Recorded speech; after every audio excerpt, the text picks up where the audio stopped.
Yes. You know what that sound means. Time for In the Paddock F1, Greeny and the Cheese. Round 13. The second half of the Formula One season begins.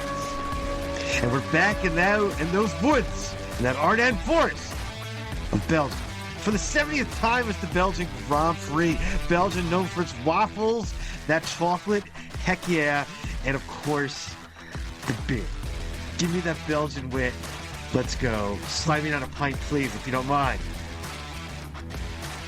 We're racing a classic. Spa-Francorchamps, of course. The longest circuit on the calendar, 4.35 miles. Up and down those hills of the Ardennes Forest. Legendary corners, 19 of those in all. 2 DRS zones, even with the full beans for 75% of your lap. And, you're in Spa. You're going to get it at some point in the weekend, and that's rain. And it came heavy. Race was delayed. An hour and 20 minutes. Nonsense poopy pants. But then we got racing. And Oscar made the pass on Lando on the Camel Straight, and that was pretty much all she wrote from that point on. As Oscar takes the win, Lando second, Leclerc rounds out the podium in third. We are caffeinated, we are medicated. Greeny, good afternoon, sir. It's wet, it's wild, it is Spa. A little bit wetter and wilder than we would have preferred, I'm sure. Thanks for joining us in the Paddock F1, Greeny and the Cheese post-race here. After a 2-week break, and we are ready to rock and roll. Again, thanks as always for joining us. You can always hit us up and email us maybe about your rainy day schedule as you were rocking it out. It was pouring rain here too. So I guess rain everywhere today. Global storms. And tears definitely falling from a lot of unusual suspects today. Is some drivers that have been maybe didn't have a great 2 weeks off, coming back a little weak. Cough, cough, some of Mercedes. We'll get into that a little bit. But Oscar Piastri, his 8th win in about 12 months, his 8th career victory.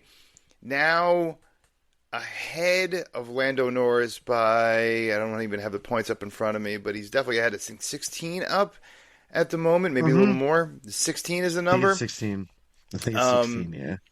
That's getting some dangerous territory there for two teammates as we enter the second half of the season. We're going to go back to back to the Hungaroring, but how are we feeling? McLaren running away with the season once more. Another 1-2, another front row lockout, and it looks like every other team is a mess. Yuki Tsunoda, was having a great weekend and then doesn't finish in the points. It was, Ferrari definitely ended up, I think, being probably the second best team of the weekend, but still not having some great finishes. It's been McLaren holding steady at the top every single week while every other team is struggling in some regard. Is the second half opening just give the guys the title at this point? Zach Brown and team give the titles? Or are we going to have a strong finish by any other team? I actually don't think we're going to have a strong finishes from any other team, to be honest, at this point. I don't think... I mean, what Lewis said after sprint qualifying or for the race qualifying that Ferrari's pretty much done with updates. Everything else is now basically on the next year's car, which is pretty much going to be most teams at this point. So I really don't see any major upgrades or anything coming from anybody really on the grid to then challenge where McLaren is at this point. So I think it's pretty much just going to be, it's going to be Oscar and Lando fighting it out for the driver's title. And, I think you could pretty much just about give McLaren the Constructors' Championship at this point with the lead they got there. So... yeah, big 1-2 finish. Heading into the heading into the break in 1 week, and it's going to be just a McLaren fall, basically. Yeah, the next best, as I mentioned before, the next best points finish today was Ferrari at 3rd and 7th. Right. It's not like we have a Mm-hmm. 1, 2, 3, 4, or 1, 2, 3, 5, Right. or 1, 2, 3, 6 Right. for that matter. And Mm-hmm. after that, the third best team of the day was, I have to go all the way down because we didn't have another double points finisher, I don't believe, besides McLaren and So, Ferrari. yeah. Were they the only double Yeah, so points it'd be finisher in Max. It'd be Max teams? That was then. correct. The Red Bull. So, Yeah, and Yuki yeah. finishing 13th. I'm sure we'll get to a lot of that later on, but quite the interesting day as we're coming on here moments after the race. They're still having some post-race interviews as we speak going on. So it has been, again, quite the day, quite the race, but McLaren is just showing their absolute dominance, and every other team is struggling. And you never know who's going to be Yeah. in the points. You have, what is that, 8 teams scoring points today?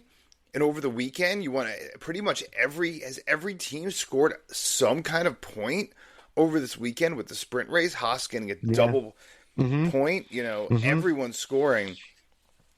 But McLaren absolutely dominating. Another front row lockout, as we mentioned before, and showing their absolute dominance. So now we're just racing for third. We're racing, Max Verstappen obviously looking great. I just want to mention the sprint race, which is borderline blasphemy on the show. But Max Verstappen's 12th sprint race win. Nobody has 3. Think Yeah. about that. Think about that. Yeah. All right. What else you got? What other final thoughts you got on the top story, which is not just the McLaren one too, but Oscar Piastri and his Well, you don't want to be, domination, slowly becoming Lando. the face of F1. Yeah. Well, he's got to finish the deal first, but I mean, you don't want to be first coming out of Lacombe. I mean, it happens every single year. Like, you do not want to be first coming out of Lacombe. Heading up through Eau Rouge and Bradion, and then you get past in the Kemmel Straight. It happens time and time again. You just don't want to do it. Lando was there. He had a little struggle coming out of Lacombe, and, the rest is history. Oscar just sounds just so damn relaxed when he gets to the radio. It doesn't even sound like he's like driving a Formula One car. Sounds like he's driving like a sedan on a windy street on a Sunday afternoon. It's quite impressive. It's quite impressive. And Lando just, we've said it before, and he makes those charges, but then today he had the chance to probably run Oscar down and just made too many mistakes. There's too many mistakes. Yeah, Oscar just took it early. Just took it right to him early, never relented. You got to be just so impressed with Oscar Piastri and the season he's having. You really thought it was going to be Lando's turn to win 3 in a row, as Oscar Piastri did earlier in the season, and leave it to Oscar to just break that up. And either way, stacking up the points for McLaren, so they're all jumping up and down over there either way as the total team effort.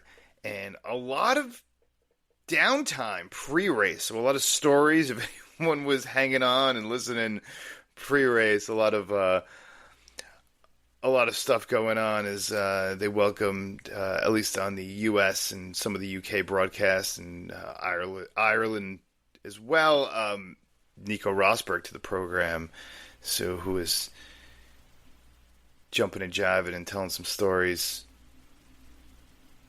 before the race started. But yeah, it definitely took a long time to get that race started. Weather is unpredictable. It was a monsoon Spa. for the F3 race. I think, was the F3 race canceled? Or they had a monsoon situation as well. It's Spa. Yeah. I mean, it's It's Spa. You're going to get rain at And some point. That's just how it usually goes. yeah, so with that, and with the danger of Spa, I'm going to strap on my helmet. I'm going to jump in. We're going to take a lap around Spa. We got 3 questions. It is Quizmaster's Cockpit coming at you strong, man. And we are ready to go. You got some questions, I'm sure. So let's see if you can stump me once again, or I can make it through another week. Pretty good stats so far this year. Shooting at around 85% on the season. Let's see if I can get another 3 out of 3, or as always, we go right into winners and losers. We'll be losers, we'll be winners. It all depends on my knowledge of the history. The long history. The 100th race or year of racing in Belgium. Oh, yeah. Yeah. Go ahead, sir. All right, are you ready, sir? As always, I'm not sure. No. Never know Here what we you're go. going to ask. A cupcake to start things off here. Which driver won his first Formula One race at the 1992 Belgian Grand Prix at Spa? The 1992 Belgian Grand Prix. 92 has to be Schumacher? That is correct. Wow. Oh, I thought it was going to go down right there. It didn't make sense at first, and then the question made sense really quickly. All right, we'll give it a bell. All right, question number 2.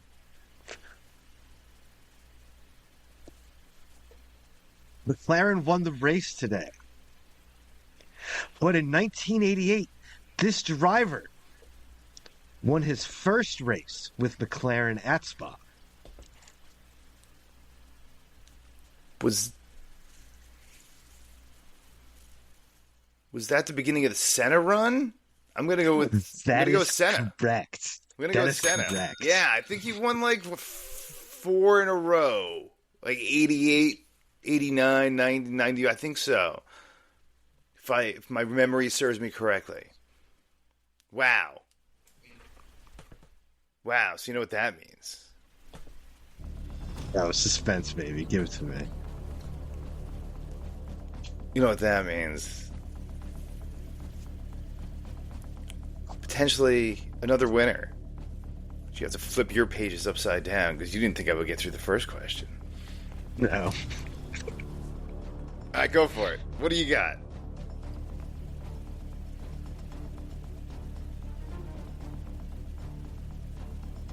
Right, I got a couple here.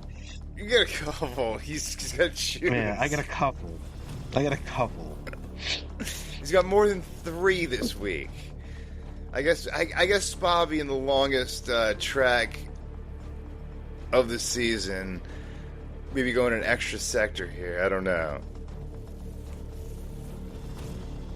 Give it to me, sir.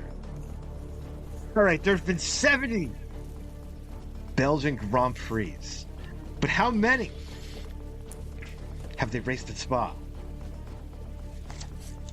Oh my God.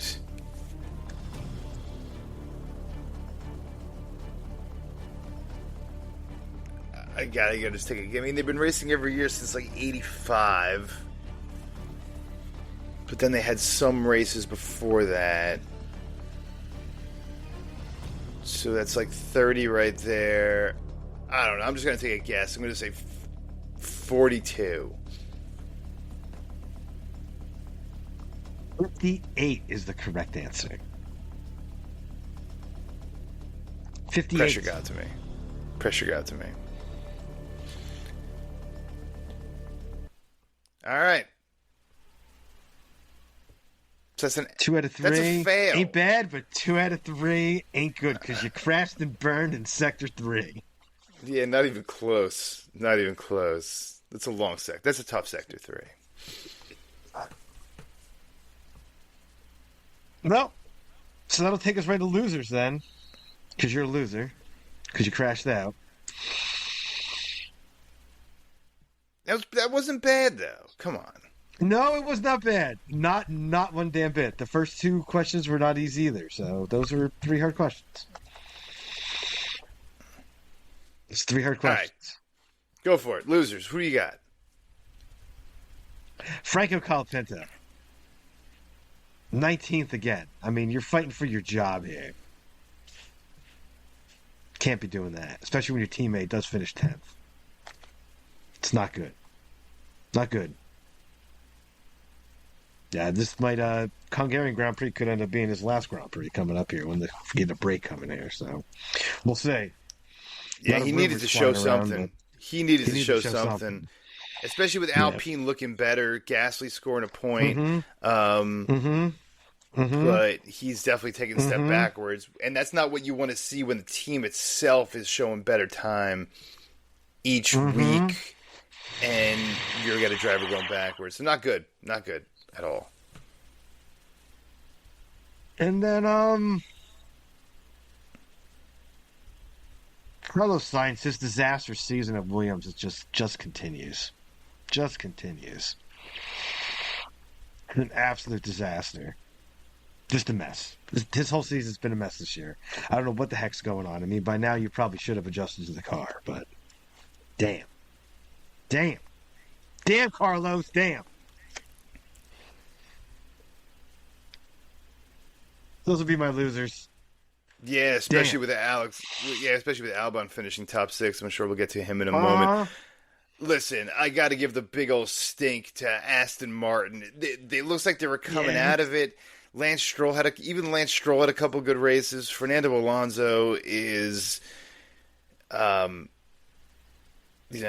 knows what's going to happen in the future for Fernando? But the Lance Stroll Fernando Alonso pair just looks stranger and stranger every single time. They just can't score a point or have a good weekend, and look just as weird today. And this entire weekend, and forget about the entire weekend with Haas, because they go out, they tease you with the double points in the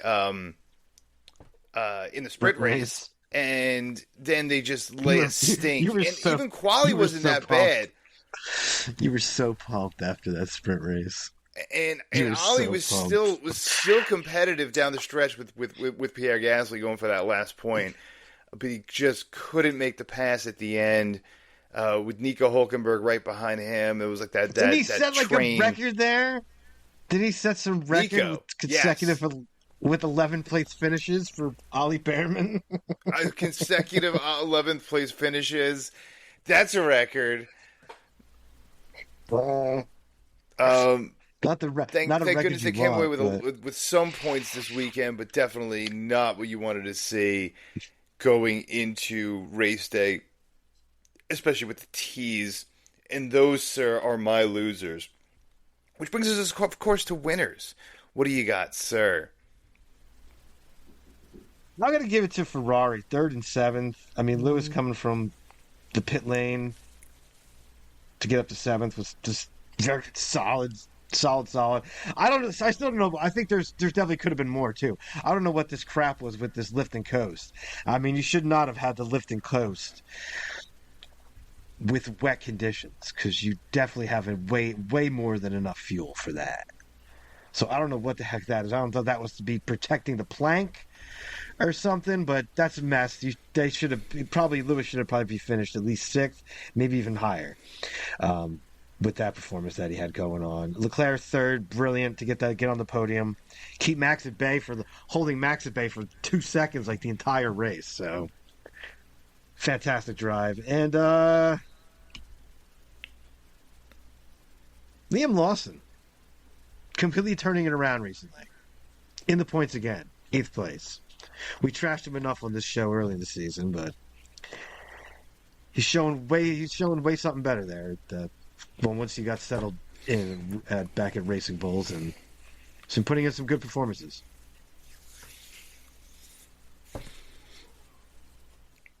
Right on. Those are my winners. Those are your winners, sir. Listen, you got to look right at we kind of trashed Williams a moment ago, but you got to go on the other side of the garage, and that's Alex Albon finishing sixth.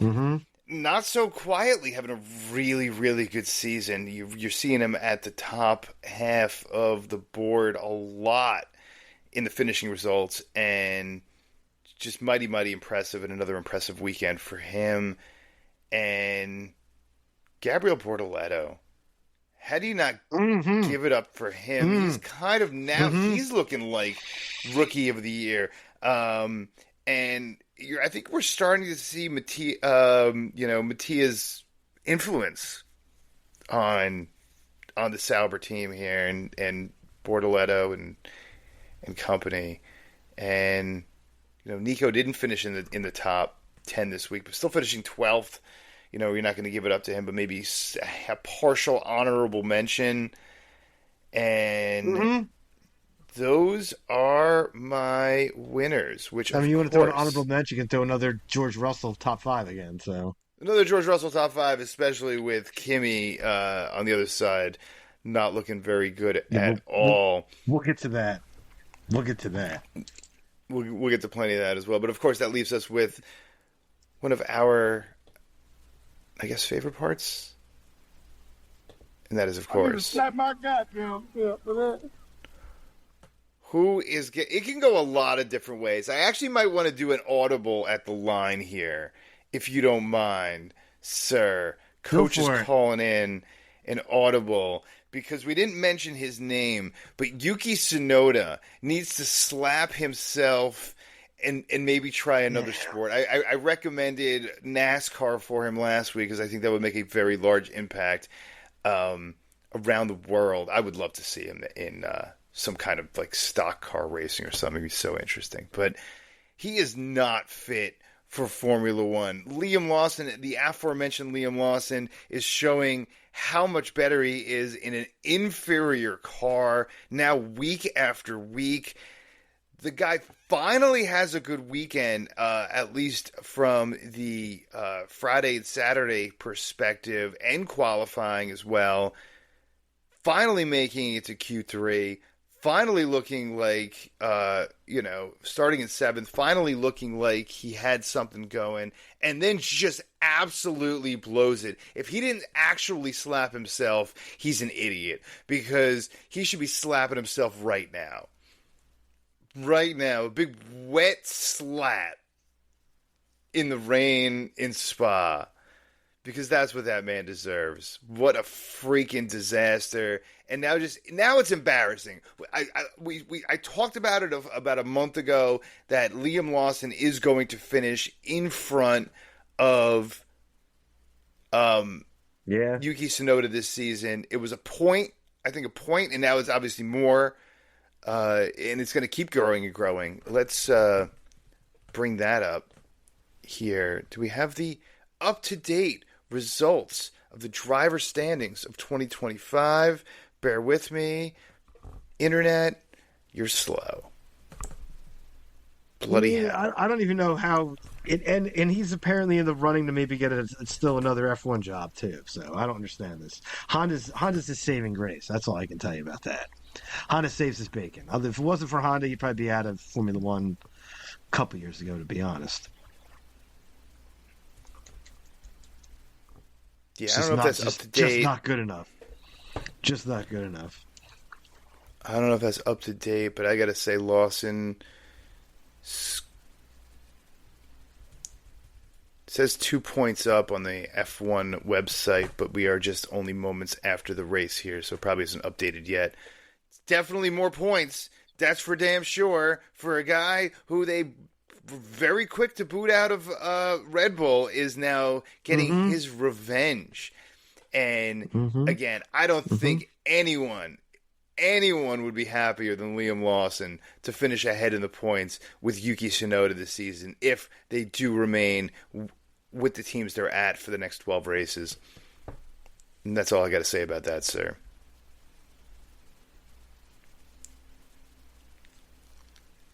As I think we got our boots on and we're heading to the top of that hill. Oh yeah, Oh, yes. The best damn sound of the goddamn week. Take that fantasy ride to that fantasy island of great Toby. Where the beer flows like wine, the wine flows like beer. And that cannabis, oh yes, boys and girls, that cannabis grows as far as the eyes could see. It's like Iowa corn. Look at it out there. Green and luscious. Take a little whiff. Oh, damn. That air smells fantastic. Take a little walk to the top of the hill. The casino's at the top. Tickets in hand. Are we cashing in or are we checking out?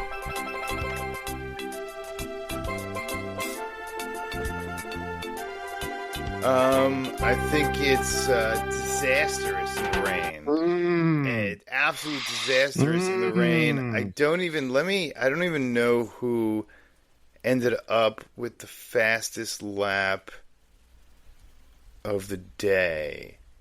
Because I had my money on Lando Norris, but I was definitely throwing things because we both had the box of Lando Norris, Oscar Piastri, and Max Verstappen 1, 2, 3 box, not straight, plus 110. Both lost on that one. Both were also feeling the Red Bull the Racing Bulls double top 10. That also lost. I had Haas double top 10 because after the sprint race, you think you're going to have a replica performance, even though they started 11th and 12th. But that didn't happen. Got to give it up. Listen, you got to give it up to Gabriel Bortoletto and Pierre Gasly for keeping, and Liam Lawson for all keeping Ollie out of the top 10 this week and out of the points. And you had Max Verstappen plus 500 with the win. How do you not, at least entertain that one? Value that one. You got to take the value on that. That's definitely a value of plus 500. So none of that ended up hitting. The Haas double top 10 was plus 700, and I was feeling that one. I was counting my money while sitting at the table. And if you listen to Kenny Rogers, you don't do that. Once that rain came and with the way Ocon's wing was set, he was screwed on that. You were just screwed.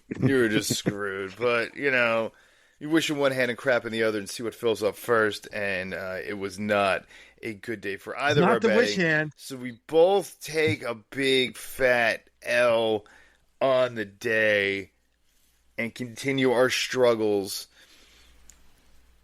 in the gambling this season.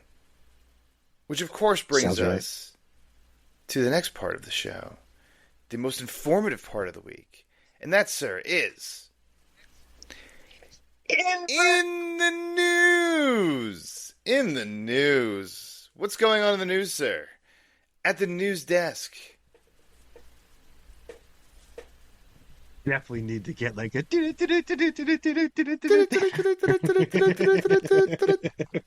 In the news. Multiple sources have said that Cadillac has their lineup for the 2026 season, just waiting to completely confirm things out and have people sign on the dotted line. But it's reported that Valtteri Bottas and Sergio Perez will be their driving lineup for their inaugural season next year. What's your thoughts on that? I mean, this has been rumored for quite a while now, but it seems to be coming out from multiple sources now that are confirming that this is going to be the deal. I'm surprised Brad Pitt wasn't chosen. But no, Perez and Bottas are the right choice. You got veteran drivers. You want to get some numbers back on these cars. And listen, if Sergio Perez could score more points next season in the Cadillac than he did in the Red Bull in 2024, that would be hilarious. Some shit right there. So, and you never know in today's Formula One. The worst team in Formula One is absolutely a well-oiled, fantastically running organization. So, and that's the worst team. So, I expect that if Cadillac cannot perform up to the highest standards as Formula One requires, 12 months a year, they're going to really, really struggle. I actually really have a feeling they might. I think they might surprise some people, especially with that lineup. So they could. Especially Only time will tell. When you're coming into a full reg change, so it's gonna be very, very interesting. But it's a damn good driver lineup. You're gonna get a lot of good feedback. So, which you need for developing the car. Yeah, strong drivers. Both were on many constructors championship teams. None of them have won their own title, but were the number 2 drivers for many, many titles. I think 3 times Bottas was, for like 7 times between Bottas and Perez. Yeah. They were racing alongside of world champions, world championship seasons. So pretty damn impressive, and guys who can really proven they could drive. Now, taking a season off of actual competitive Formula One racing, how's that going to affect them? We will see. But I think from a sponsorship standpoint, it keeps the Cadillac afloat financially for a little bit, which is definitely, I'm sure, helpful for them. And I don't know if results are going to matter in 2026 as much as they will going forward into 2027 and beyond. Yeah, but it's you're going to have 2 veteran drivers. You're going to have really good feedback for developing the car. That's going to be that's a huge part of things too. So. Especially for a new team, but they seem to be making the right choices. Let's just say that. Story number 2 is Kimi Antonelli in crisis right now. No confidence, it seems. Did the Max Verstappen possibly come into Mercedes news? Just throw him off the rails, because it has not been good as of recent. And this weekend was kind of a disaster. Yeah, he's going in the wrong direction now.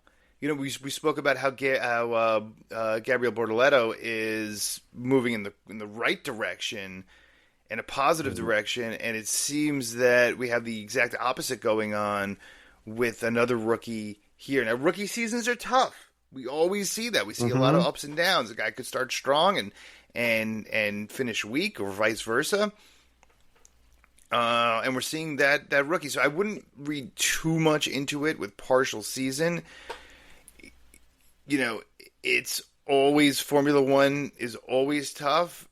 I mean, you've had some really good drivers over the years have a situation where they feel like their ride is suspect, or their ride is potentially, they're going to lose it, even though they're having good, decent seasons. And it's just something you have to deal with as a Formula One driver, especially racing for a championship caliber organization such as Mercedes.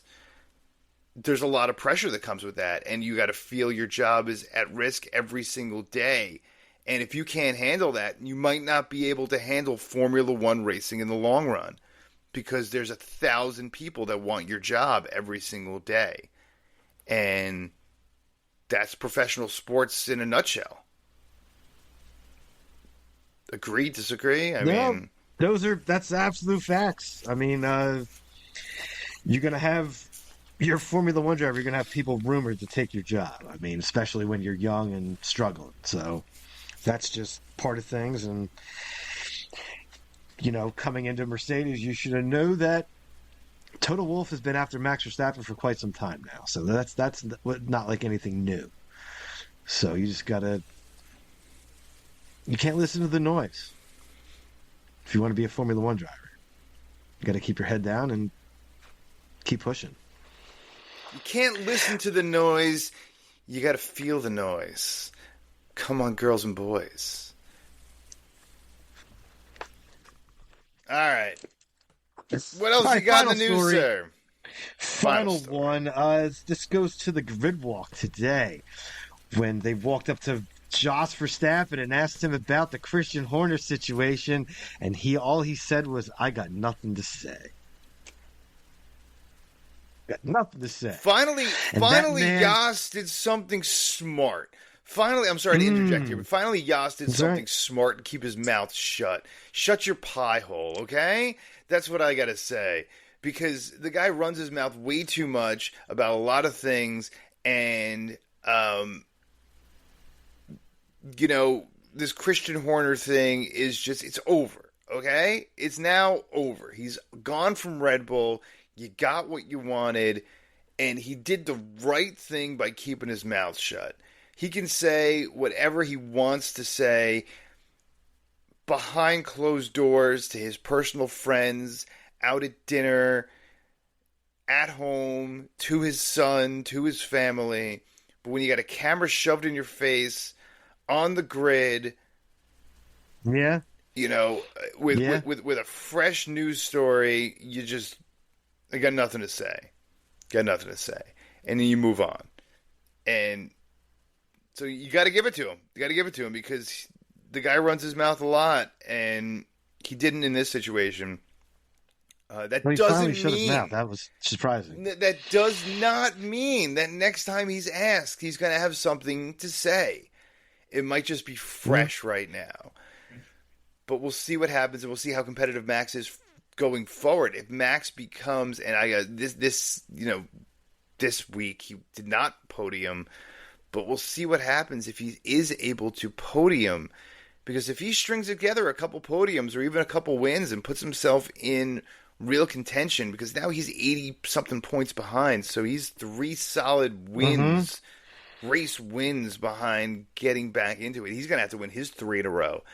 But if he can pull off something like winning 3 out of 4 races or something like that down the stretch, with Christian Horner gone and a new regime taking over at Red Bull, the return of Jos Verstappen's mouth might not be that far off.